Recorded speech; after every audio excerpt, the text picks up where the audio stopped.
ആദർശത്തിന് രൂപകൽപ്പന നൽകിയത് Muhammad bin Abdul Wahab ആയിരുന്നു. ഹിജറ വർഷം 1115 ജനിച്ച ആ പണ്ഡിതൻ. അദ്ദേഹത്തിന്റെ ചരിത്രം കൃത്യമായി വിവിധ ഭാഷകൾ രേഖപ്പെടുത്തി വച്ചിട്ടുണ്ട്.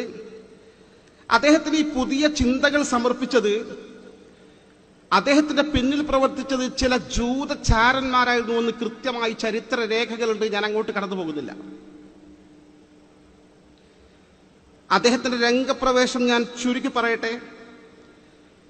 അദ്ദേഹത്തിന്റെ ആദർശം ചെലവാക്കാൻ വേണ്ടി ഭരണകൂടത്തെ കൂട്ടിപ്പിടിച്ച് എന്റെ ആദർശം പ്രചരിപ്പിക്കുകയാണെങ്കിൽ ഞാനെല്ലാ സപ്പോർട്ടും ചെയ്യാമെന്ന് പറഞ്ഞുകൊണ്ട് അബ്ദുൽ അസീസ് ഇബ്നു സഊദ് എന്ന ചരിത്രത്തിൽ അറിയപ്പെടുന്ന ആധുനിക സൗദി അറേബ്യയുടെ ശില്പി, അദ്ദേഹം ആ കാലഘട്ടത്തിൽ നജ്ദ് എന്ന കൊച്ചു പ്രദേശം ഭരിക്കുന്ന രാജാവായിരുന്നു. നജ്ദ് എന്ന പ്രദേശം ഹദീസ് പഠിച്ച പണ്ഡിതന്മാർക്കറിയാം, നജ്ദിന് ചില പ്രത്യേകതകളുണ്ട്. ആ നജ്ദിന്റെ ഒരു കൊച്ചു ഭരണാധികാരിയായി കഴിഞ്ഞുകൂടുന്ന അബ്ദുൽ അസീസ് ഇബ്നു സഊദ് അദ്ദേഹത്തെ കയ്യിലെടുത്തുകൊണ്ട് അവർ സംയുക്തമായി നടത്തിയ നീക്കത്തിന്റെ പിന്നിൽ ഒരുപാട് കഥകൾ ചുരുളഴിഞ്ഞിട്ടുണ്ട്. വളരെ കൃത്യമായി കഥകളല്ല, ചരിത്രങ്ങൾ, വസ്തുതകൾ ഇന്നും രേഖപ്പെട്ട് കിടക്കുന്നുണ്ട്. ആ ഭരണകൂടം നജ്ദിൽ നിന്ന് പിന്നീട് തായിഫിലേക്ക്, മക്കയിലേക്ക്, മദീനയിലേക്ക്, സൗദി അറേബ്യയിലേക്ക് മുഴുവൻ വ്യാപിപ്പിച്ചുകൊണ്ട് ആധുനിക കിങ്ഡം ഓഫ് സൗദി അറേബ്യ രൂപീകരിക്കുന്നതിന്റെ പിന്നിൽ ഇബ്നു സഊദിന് നേതൃത്വം നൽകിയത്, പിന്നിൽ പ്രവർത്തിച്ചത് സാക്ഷാൽ ബ്രിട്ടനായിരുന്നു. ഇസ്ലാമിന്റെ വിരുദ്ധരായ ആ ബ്രിട്ടൻ എന്ന ശക്തിയുടെ പ്രവർത്തകരായിരുന്നു, പ്രതിനിധികളായിരുന്നു അദ്ദേഹത്തിനെ സഹായിച്ചുകൊണ്ട് ആ രാജ്യം സ്ഥാപിച്ചത്. എന്തായിരുന്നു ലക്ഷ്യം? ലോകത്തെ ഏറ്റവും കൂടുതൽ ഇസ്ലാമിക ചിഹ്നങ്ങൾ നിറഞ്ഞു നിൽക്കുന്നത് വിശുദ്ധ മക്കയിലാണ്, മദീനയിലാണ്. ലോകത്തെ ഏറ്റവും കൂടുതൽ ഇസ്ലാമികമായ അടിസ്ഥാനപരമായ ആചാരങ്ങളും ആരാധനാ രീതികളും വിശ്വാസ കാര്യങ്ങളും നടന്നു വരുന്നത് വിശുദ്ധ മക്കയിലായിരുന്നു, മദീനയിലായിരുന്നു. ബഹുമാന്യനായ മുസ്തഫൽ ഫൈസ് പറഞ്ഞ പോലെ ആ പാരമ്പര്യം അറ്റുപോകാത്ത കണ്ണികൾ അതേപടി കൈമാറിപ്പോന്ന രീതികൾ നിറഞ്ഞ പ്രദേശം അത്തരം പ്രദേശങ്ങളായിരുന്നു. ഇസ്ലാമിക ചിഹ്നങ്ങൾ തച്ചുടക്കണം, അതിന് ഞങ്ങൾക്കൊരു വിഭാഗത്തെ കിട്ടണം. അതിന് ഇത്തരം അധികാരത്തിന് വേണ്ടി ആഗ്രഹിക്കുന്ന ഭരണാധികാരികളെ പിടികൂടി അവർക്ക് വാഗ്ദാനങ്ങൾ നൽകി അവരെ കയ്യിലെടുത്തുകൊണ്ടാണ് സത്യത്തിൽ സൗദി അറേബ്യയിൽ ചോരപ്പുഴ ഒഴുക്കിക്കൊണ്ട് സൗദി അറേബ്യ പടുത്തുയർത്തിയത്. വഹാബി പ്രസ്ഥാനം കൃത്യമായി ചരിത്രത്തിൽ രേഖപ്പെട്ട് കിടക്കുന്നു. 4 ലക്ഷം ആളുകളുടെ ചോരയാണ് ചിന്തിയത്, കൊലപ്പെടുത്തിയത് വഹാബി ഭരണകൂടം സ്ഥാപിക്കാൻ. 4 ലക്ഷം ആളുകൾ. അക്കൂട്ടത്തിൽ മഹാന്മാരായ ഔലിയാക്കളുണ്ട്, ആരിഫ്യങ്ങളുണ്ട്, മഹാപണ്ഡിതന്മാരുണ്ട്, ഫുഖഹാക്കളുണ്ട്, വലിയ വലിയ സൂഫിയാക്കളുണ്ട്. അവരുടെയൊക്കെ പേരുകൾ ചരിത്രത്തിൽ രേഖപ്പെടുത്തി വച്ചിരിക്കുന്നു. ഇവരെ മുഴുവൻ കൊന്നൊടുക്കിയെന്ന് മാത്രമല്ല, പൈതൃകമായി പാരമ്പര്യമായി കൈമാറിപ്പോന്ന ഒട്ടനവധി ഇസ്ലാമിക ഗ്രന്ഥങ്ങൾ അവർ ചുട്ടുകരിച്ചു എന്ന് ചരിത്രത്തിൽ രേഖപ്പെട്ട് കിടക്കുന്നു. കാരണം അവർക്കത് ആവശ്യമാണ്, ബ്രിട്ടന്റെ ആവശ്യമാണ്. ഇതൊക്കെ ചരിത്രം നമ്മൾ വായിച്ചു പോവുകയാണ്. വളരെ കൃത്യമായി ചരിത്രത്തിൽ നടന്ന ഈ സംഭവങ്ങൾക്ക് ഉപോത്ബലകമായി വളരെ പ്രധാനപ്പെട്ട ഒരു വിഷയം കൂടി നമ്മൾ കാണേണ്ടതുണ്ട്. ഇതിന്റെ പിന്നിൽ ജൂതന്മാരായിരുന്നു, ക്രൈസ്തവ ചാരന്മാരായിരുന്നു, ഇത്തരത്തിലുള്ള ഇസ്ലാമിക വിരുദ്ധരുടെ ഏജന്റുമാരായിരുന്നു എന്ന് തെളിയിക്കുന്ന സംഭവങ്ങൾ. ഇസ്ലാമിക ലോകത്തിന്റെ ഏറ്റവും വലിയ പ്രത്യേകത ഇസ്ലാമിക ലോകത്തിന് ഭരണകൂടമുണ്ട് എന്നായിരുന്നു. ഇസ്ലാമിക ലോകത്തിന് ഇമാമുണ്ട് എന്നായിരുന്നു. ഹബീബായ അഷ്റഫുൽ ഖൽഖ് നബി മുത്ത് മുഹമ്മദ് മുസ്തഫ സ്വല്ലല്ലാഹു അലൈഹി വസല്ലം തങ്ങൾ വഫാത്തായ ശേഷം തങ്ങൾ സ്ഥാപിച്ച ഇസ്ലാമിക ഭരണകൂടം ലോകത്ത് അടുത്ത കാലഘട്ടം വരെ നിലനിന്നിട്ടുണ്ട്. ഖിലാഫത്തുർ റാഷിദ, മാതൃകാ ഇസ്ലാമിക ഭരണകൂടം, 4 ഭരണാധികാരികൾ. അതിനുശേഷം അമവി ഭരണകൂടം, ശേഷം അബ്ബാസിയ ഭരണകൂടം, ശേഷം ഉസ്മാനിയ ഭരണകൂടം. ഉസ്മാനിയ ഭരണകൂടം എന്ന് ചരിത്രത്തിൽ പറയുന്നത് ഉസ്മാൻ എന്ന് ഇംഗ്ലീഷ് എഴുതുമ്പോൾ ഉദ്മാൻ എന്ന് എഴുതും. അത് ഒന്നുകൂടി പറഞ്ഞാൽ ഇംഗ്ലീഷിൽ മൊഴിഞ്ഞാൽ ഒട്ടോമിയൻ എന്നാക്കി, ഒട്ടോമിയൻ സാമ്രാജ്യം. എന്റെ പ്രിയപ്പെട്ടവരെ, ഈ ഉസ്മാനിയ ഖിലാഫത്ത്, ഈ ഒട്ടോമൻ സാമ്രാജ്യം ഇസ്ലാമിക ലോകത്തിന്റെ ഭരണ കേന്ദ്രം തുർക്കി കേന്ദ്രീകൃതമായി അവസാന ഘട്ടം വരെ നിലനിന്നിരുന്നു. മുസ്ലിങ്ങൾക്ക് പ്രശ്നം വന്നാൽ പരാതി പറയാൻ ഒരു കേന്ദ്രം. ഇതാ ഇന്ത്യൻ മുസ്ലിങ്ങൾക്കെതിരെ CAA വരുന്നു, ഞങ്ങൾ എന്ത് ചെയ്യണം, ഞങ്ങളെ സഹായിക്കണം എന്ന് പറയാൻ ഒരു കേന്ദ്രം മുസ്ലിം സമൂഹത്തിന് കഴിഞ്ഞ 13 നൂറ്റാണ്ടുകാലം ലോകത്തുണ്ടായിരുന്നു. അവസാനം തുർക്കി കേന്ദ്രീകരിക്കുന്ന ഉസ്മാനിയ ഭരണകൂടമായിരുന്നു അത്. ആ ഭരണകൂടത്തെ തകർക്കണമെങ്കിൽ ചിഹ്നങ്ങൾ മാത്രം തച്ചുടച്ചാൽ പോരാ, സംസ്കാരം മാത്രം നശിപ്പിച്ചാൽ പോരാ, മുസ്ലിങ്ങൾക്ക് പിൻബലം നൽകിയ ഭരണകൂടത്തെ നശിപ്പിക്കണമെന്ന് ബ്രിട്ടൻ തീരുമാനിച്ചു. സയനിസ്റ്റ് ശക്തികൾ പിന്നിൽ പ്രവർത്തിച്ചു. സാക്ഷാൽ ഇബ്നു സഊദിന്, വഹാബി ഭരണകൂടത്തിന് എല്ലാവിധ ഒത്താശയും ആ രാജ്യത്തിന്റെ നിങ്ങൾക്ക് സുരക്ഷ നൽകാം, നിങ്ങളുടെ രാജ്യം വികസിപ്പിക്കാൻ ഞങ്ങൾ സൈനികരെ നൽകാം, പണം നൽകാമെന്ന് വാഗ്ദാനം നൽകി എല്ലാവിധ പിന്തുണയും നൽകിക്കൊണ്ട് അവരെത്രത്തോളം എന്ന് വച്ചാൽ എല്ലാ മാസവും ചരിത്രത്തിൽ രേഖപ്പെട്ട് കിടക്കുന്നു. നിങ്ങൾക്ക് ഗൂഗിൾ സെർച്ച് ചെയ്താൽ കാണാൻ സാധിക്കും. വളരെ വ്യക്തമായി കൃത്യമായി 1992 മുതൽ 1980 മുതൽ 5000 പവൻ വീതം ഓരോ മാസവും വഹാബി ഭരണാധികാരിക്ക് ബ്രിട്ടൻ നൽകിയിരുന്നു എന്ന് കൃത്യമായ ചരിത്ര രേഖകളിൽ കാണാൻ സാധിക്കും. സഹായം, ആദരം, സ്റ്റൈപ്പൻഡ്, ഇസ്ലാമിക സംസ്കാരം തച്ചുടക്കാൻ, തകർക്കാൻ, ഇസ്ലാമിക ഭരണകൂടത്തിനെ, ഖിലാഫത്തിനെ തകർക്കാൻ. എത്രത്തോളം എന്ന് വെച്ചാൽ 1914 ലോകത്തെ ഏറ്റവും പ്രധാനപ്പെട്ട യുദ്ധം വേൾഡ് വാർ വന്നു, ഒന്നാം ലോകമഹായുദ്ധം. ഒന്നാം ലോകമഹായുദ്ധം വന്നപ്പോൾ ഒരു ഭാഗത്ത് France, Russia, Britain, Italy, America തുടങ്ങിയ സഖ്യകക്ഷികൾ. ബ്രിട്ടനാണ് ആ കാലഘട്ടത്തിൽ അതിൽ പ്രധാനപ്പെട്ട ശക്തി. മറുഭാഗത്ത് ഓസ്ട്രിയ, ഹംഗറി, ജർമ്മനി, ബൾഗേറിയ ഉൾപ്പെടെയുള്ള മറ്റ് രാജ്യങ്ങൾ. ഈ രണ്ട് വൻ ശക്തികൾ തമ്മിൽ വലിയ യുദ്ധം നടത്തി ദശലക്ഷക്കണക്കിന് ആളുകൾ മരിച്ചു വീണു. ഈ മഹായുദ്ധത്തിൽ ബ്രിട്ടന് വിജയം കിട്ടാൻ വേണ്ടിയല്ല, ഇതിന്റെ മറവിൽ ഉസ്മാനിയ ഖിലാഫത്തിനെ, ഒട്ടോമൻ സാമ്രാജ്യത്തെ തകർക്കാൻ വേണ്ടി സാക്ഷാൽ വഹാബി ഭരണകൂടവുമായി കരാറിൽ ഏർപ്പെടുന്നു ബ്രിട്ടൻ. ഔദ്യോഗികമായി ബ്രിട്ടനും ഈ സാക്ഷാൽ വഹാബി ഭരണകൂടവും കരാറിലൊപ്പിട്ടു. ഡാറിൻ കരാർ എന്ന് ചരിത്രത്തിൽ നിങ്ങൾ കാണാൻ സാധിക്കും. എവിടെ നോക്കിയാലും പരിശോധിച്ചാലും കാണാൻ ഡാറിൻ കരാർ. എന്താ ഡാറിൻ കരാർ ഉള്ളത്? എന്നാണ് ഒപ്പുവെച്ചത് വഹാബി ഭരണകൂടവും ബ്രിട്ടൻ ഭരണകൂടവും? വളരെ കൃത്യമായി ചരിത്രം രേഖപ്പെടുത്തി വച്ചിരിക്കുന്നു. 1915 ഡിസംബർ 26. 1914 ഒന്നാം ലോകമഹായുദ്ധം ആരംഭിക്കുന്നത്. 1915 യുദ്ധം തുടങ്ങിയ ഉടനെ ഡിസംബർ 26 സാക്ഷാൽ വഹാബി ഭരണകൂടത്തിന്റെ പ്രതിനിധിയും സാക്ഷാൽ ബ്രിട്ടൻ ഭരണകൂടത്തിന്റെ പ്രതിനിധി പെഴ്സിക്കോക്കും ഡാരിൻ എന്ന ദ്വീപിൽ വെച്ച് ഔദ്യോഗികമായി കരാർ ഒപ്പിടുന്നു. എന്താണ് കരാർ? ഇബ്നു സഊദിന്റെ ഈ വഹാബി ഭരണകൂടത്തിന്, മുഹമ്മദ് ബിൻ അബ്ദുൽ വഹാബിന്റെ ഭരണകൂടത്തിന് എല്ലാവിധ സൈനികമായ പിൻബലവും നൽകാൻ, നിങ്ങൾ ആരാക്രമിച്ചാലും ഞങ്ങൾ എതിർക്കാനുണ്ടാകും. അതേസമയം ഈ യുദ്ധത്തിൽ ഉസ്മാനിയ ഖിലാഫത്തിനെ തകർക്കാൻ നിങ്ങൾ കൂട്ടുനിൽക്കണം. ഉസ്മാനിയ ഖിലാഫത്ത് മറുപക്ഷത്താണുള്ളത്. അവർക്കെതിരെ യുദ്ധം ചെയ്യാൻ ഞങ്ങളോടൊപ്പം നിങ്ങൾ നിൽക്കണം, ഒരു സഖ്യകക്ഷിയായി എന്ന് ആവശ്യപ്പെടുന്നു. വളരെ കൃത്യമായി ആ കരാർ നമുക്ക് വായിക്കാൻ സാധിക്കും. 4-5 കരാറുകളുണ്ട്. ആ കരാറുകൾ പറയുന്നത് also he agreed to enter the war against the Ottoman Empire as an ally of Britain. അദ്ദേഹം സമ്മതിച്ചു, സാക്ഷാൽ വഹാബി ഭരണകൂടം സമ്മതിച്ചു, ഒപ്പുവെച്ചു ടു എൻറ്റർ ദ വാർ, ഈ വേൾഡ് യുദ്ധത്തിൽ പങ്കെടുക്കാൻ. എങ്ങനെ പങ്കെടുക്കാൻ? ബ്രിട്ടന്റെ കൂടെ പങ്കെടുക്കാം. എഗെയിൻസ്റ്റ് ദ ഒട്ടോമൻ എംപയർ, ഉസ്മാനിയ ഭരണാധികാരിക്കെതിരെ, ഉസ്മാനിയ സാമ്രാജ്യത്തെ തകർക്കാൻ ഞങ്ങൾ കൂടെ നിൽക്കാം. പരോക്ഷമായി തന്നാൽ പോരാ, പ്രത്യക്ഷമായി as an ally of Britain, ബ്രിട്ടന്റെ സഖ്യകക്ഷിയായി കൂടെ നിൽക്കാമെന്ന് കരാറിൽ ഒപ്പിട്ടു.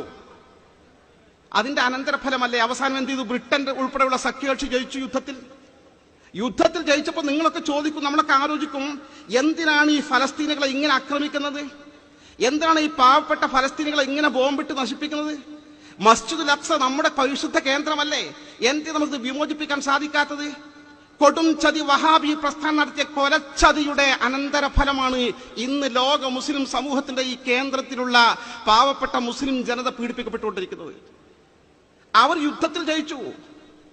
ബ്രിട്ടൻ ഉൾപ്പെടെയുള്ള സാക്ഷാൽ വഹാബികൾ പിൻബലം കൊടുത്ത് ഈ ഭരണകൂടമുണ്ട്, ഈ സഖ്യകക്ഷികളുണ്ടല്ലോ, അവർ വിജയിച്ചു. വിജയിച്ചപ്പോൾ അവരെന്താ ചെയ്ത്?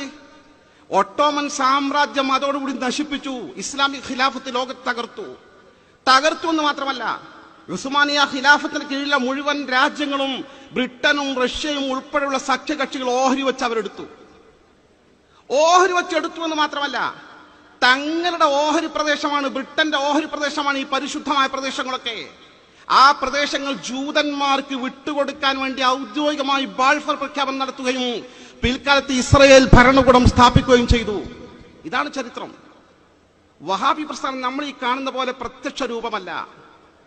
അതിന്റെ പിന്നിൽ ഇസ്ലാമിക വിരുദ്ധ ലോബിയാണ് പ്രവർത്തിക്കുന്നത്. അവരാണത് വളരെ കൃത്യമായി വെള്ളവും വളവും നൽകി പോഷിപ്പിക്കുന്നത്, വളർത്തിയെടുക്കുന്നത്. എന്തിന്?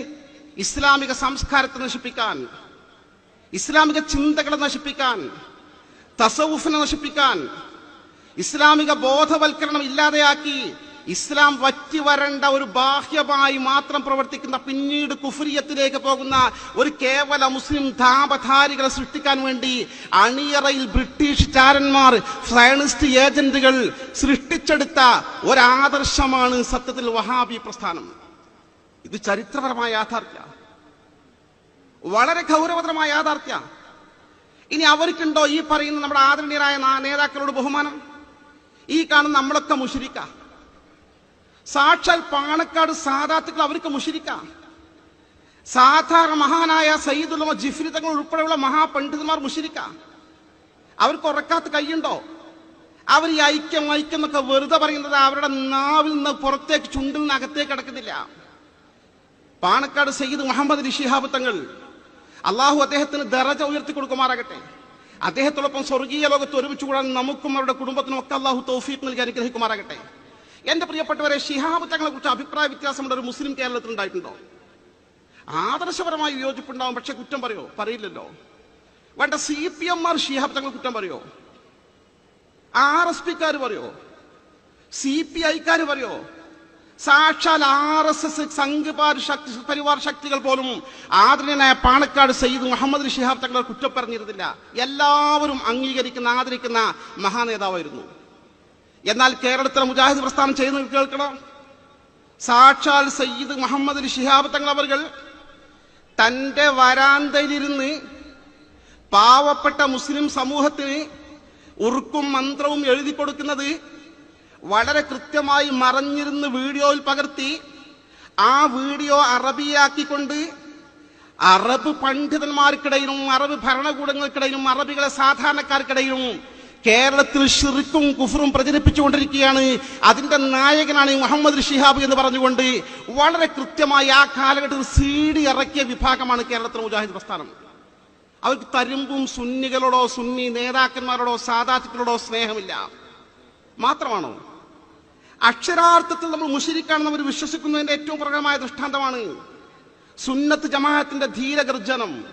സുന്നി യുവജന സംഘത്തിന്റെ മുൻ അധ്യക്ഷൻ മർഹൂം EK ഹസൻ മുസ്ലിയാർ നവ്വറല്ലാഹു മർഖദഹു, അദ്ദേഹത്തിന്റെ മഖബറിടം അല്ലാഹു പ്രകാശപൂരിതമായി കൊടുക്കുമാറാകട്ടെ. അവരൊക്കെ വാർത്തെടുത്തതാണ് ഈ സുന്നി ആദർശബോധം. എന്റെ പ്രിയപ്പെട്ടവരെ, EK ഹസൻ മുസ്ലിയാർ മരണശയ്യയിൽ കോഴിക്കോട് മെഡിക്കൽ കോളേജിൽ കിടക്കുന്ന സമയത്ത് അക്കാലത്ത് ഫോൺ ചെയ്ത് പറയാൻ സൗകര്യമില്ല, വാട്സപ്പിൽ അയക്കാൻ സൗകര്യമില്ല. പച്ചയായി നേർക്ക് നേരെ കത്തെഴുതി, അദ്ദേഹം അറബിയിൽ കത്തെഴുതി. കേരളത്തിലെ മുജാഹിദ് പ്രസ്ഥാനത്തിന്റെ നായകൻ K ഉമർ മൗലവി കത്തെഴുതി, ഹസൻ മുസ്ലിയാർ ഹസൻ മുസ്ലിയാരെ നിങ്ങൾ മുസ്ലിം ആകണം, ഇപ്പൊ നിങ്ങൾ മുശ്രിക്ക. തസ്ലം എന്നാൽ നിങ്ങൾക്ക് രക്ഷപ്പെടാം. ഇപ്പൊ രോഗശയ്യയില ബാക്കിയാവും തോന്നുന്നില്ല, വേണമെങ്കിൽ മുസ്ലിം ആയിക്കോ. വൈല്ല, അങ്ങനെ ചെയ്തിട്ടില്ലെങ്കിൽ, ഈ ശിർക്കിൽ നിന്ന് മടങ്ങിയിട്ടില്ലെങ്കിൽ, ഫൈന അലൈക ഇസ്മക വ ഇസ്മ അത്ബാഇക, നിങ്ങൾ ശിർക്ക് ചെയ്ത കുറ്റം നിങ്ങൾ കിട്ടും. മാത്രമല്ല, നിങ്ങളെ പിൻപറ്റിക്കൊണ്ടിരിക്കുന്ന മുഴുവൻ ആളുകളുടെയും സകലമാന അനുയായികളും കുറ്റഭാരം നിങ്ങൾ ആഖിറത്തിൽ ഏൽക്കേണ്ടി വരുമെന്ന് പച്ചയായി എഴുതി ഒപ്പിട്ട് കത്തയക്കാൻ ധാർഷ്ട്യത കാണിച്ച വിഭാഗത്തിന്റെ ലീഡർഷിപ്പിലാണ് ഉമർ മൗലവി. മുജാഹിദ് പ്രസ്ഥാന സംസ്കാരം നമ്മൾ പഠിച്ചു നോക്കണം, നമ്മൾ മനസ്സിലാക്കി നോക്കണം. അതുകൊണ്ട് തന്നെ അവരുമായി അങ്ങനത്തെ ഒരു ഐക്യം നമുക്കില്ല.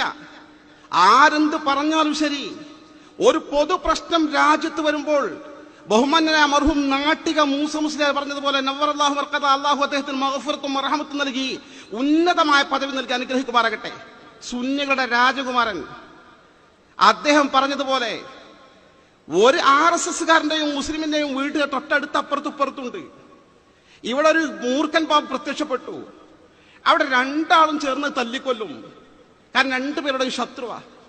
ഇതുപോലെ രാജ്യത്തെ മുസ്ലിം സമൂഹം ഒരു പൊതു പ്രശ്നം വരുമ്പോൾ അതിനുവേണ്ടി താൽക്കാലികമായി ഒരുമിക്കുക എന്നല്ലാതെ ഒരു ശാശ്വതമായ ഐക്യ കമ്മിറ്റി ഉണ്ടാക്കിക്കൊണ്ടുള്ള പ്രാദേശിക തലങ്ങളിലുള്ള ഈ നീക്കുപോക്കുകളും ഈ പറയുന്ന മുജാഹിദുകളും ജമാഅത്തിനും വാരി വലിച്ചുകൊണ്ട് നമ്മുടെ ആളുകൾക്കിടയിൽ പ്രസംഗിക്കുന്ന സംവിധാനവും സമസ്ത കേരള ജംഇയ്യത്തുൽ 95 വർഷക്കാലം അനുവദിച്ചിട്ടില്ല.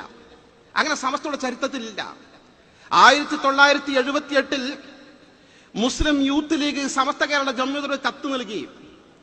ആ കത്തിലെ ഉള്ളടക്കം ഇപ്രകാരമായിരുന്നു: മുജാഹിദ് ജമാഅത്ത് സുന്നി ഉൾക്കൊള്ളുന്ന ഒരു ഐക്യവേദി, മുസ്ലിം ഐക്യവേദി ഉണ്ടാക്കാൻ ഞങ്ങൾ ആഗ്രഹിക്കുന്നു. നിങ്ങളുടെ അഭിപ്രായം അറിയിച്ചാൽ നന്നായിരുന്നുവെന്ന്. നമ്മുടെ ആദരണീയരായ മഹാപണ്ഡിതന്മാർ ജീവിച്ചിരുന്ന കാലഘട്ടത്തിൽ അവർ സമസ്ത കേരള ജംഇയ്യത്തുൽ മുഷാവറ മുസ്ലിം യൂത്ത് ലീഗിന്റെ കത്തിന് ഗൗരവം കൽപ്പിച്ചുകൊണ്ട് തന്നെ മുഷാവറ വിളിച്ചു ചേർത്തു. അവർ വിശദമായി ചർച്ച ചെയ്തു. അവർ ആ കത്തിന് മറുപടി അയക്കാൻ തീരുമാനിച്ചു. മുസ്ലിം ഐക്യവേദി എന്നാണല്ലോ നിങ്ങൾ പറഞ്ഞത്. ഞങ്ങൾ മുശ്രിക്കുകളല്ല മുസ്ലിങ്ങളാണെന്ന് സമ്മതിച്ചാൽ ഐക്യവേദിയെ കുറിച്ച് നമുക്ക് ആലോചിക്കാം. ആദ്യം ഞങ്ങൾ മുസ്ലിമുകളാണ്, മുശ്രിക്കുകളാണെന്ന് അംഗീകരിക്കട്ടെ എന്ന് പറഞ്ഞുകൊണ്ട് തിരിച്ച് കത്തയച്ചു. പിന്നെ പ്രതികരണം ഉണ്ടായിട്ടില്ല. കാരണം മുജാഹിദ് വിഭാഗം നമ്മളെ മുസ്ലിം മുശ്രിക്കല്ല എന്ന് പറയാൻ തയ്യാറാകില്ല. അങ്ങനെയുള്ളൊരു വിഭാഗമാണ് അവർ. അത്തരമൊരു വിഭാഗം ക്രമാനുഗതമായി ഇസ്ലാമിനെ നശിപ്പിക്കാനുള്ള ശ്രമം അറിഞ്ഞോ അറിയാതെയോ നിരന്തരം നടത്തിക്കൊണ്ടിരിക്കുകയാണ്. അവർ സത്യത്തിൽ ജൂത വിഭാഗത്തിന്റെ, സയണിസത്തിന്റെ, ക്രൈസ്തവ ഏജന്റുമാരുടെ ഒരു ഉപകരണമായി പ്രവർത്തിച്ചുകൊണ്ട് ഇസ്ലാമിനെ നശിപ്പിച്ചുകൊണ്ടിരിക്കുകയാണ്, വികൃതമാക്കിക്കൊണ്ടിരിക്കുകയാണ്. ആരെന്ത് പറഞ്ഞാലും വഹാബിസം നിസ്സാരമായി കാണാൻ കഴിയുന്ന പ്രശ്നമേ ഇല്ല. അവരാണ് ഏറ്റവും വലിയ അപകടകാരികൾ. സമസ്ത കേരള ജംഇയ്യത്തുൽ രൂപീകരിച്ച് ഇത്തരം വിധേയികളെ ചെറുക്കാനാണ്. സംശയമുള്ളവർ ഭരണഘടന വായിക്കട്ടെ. ഭരണഘടന 1ഉം 2ഉം വിഷയം ഇതാണ്, വകുപ്പുകൾ ഇതാണ്. വളരെ ഗൗരവകരമായ വിഷയം. മാത്രമല്ല സയ്യിദുനാ റസൂലുള്ളാഹി സ്വല്ലല്ലാഹു അലൈഹി വസല്ലം പറഞ്ഞത് ബിദ്അത്തിന് പ്രത്യേകതയുണ്ട്. ബിദ്അത്ത് കൽ കലബി, അത് പേ വിഷം പോലെയാണ്. പേ വിഷം പോലെയാണ് ബിദ്അത്ത്. എന്താണ് ഈ പേ വിഷബാധയുടെ പ്രശ്നം? ഒരു പേപ്പട്ടി കടിച്ചു എന്ന് വിചാരിക്കുക. പേപ്പട്ടി കടിച്ചാൽ ക്യാൻസർ പോലെയല്ല. ക്യാൻസർ പിന്നെ ഇവിടെ സുഖമാകുന്നുണ്ട്. ഒരുപാട് ആൾക്ക് ക്യാൻസർ ആയിട്ട് സുഖമാകുന്നുണ്ട്. ടെക്നോളജി കുറെ വളർന്നു വന്നു. അറ്റാക്ക് പോലെയല്ല. അറ്റാക്ക് കൊണ്ട് മരിക്കാതെ ഒരുപാട് കഴിച്ചാൻ സാധ്യതയുണ്ട്.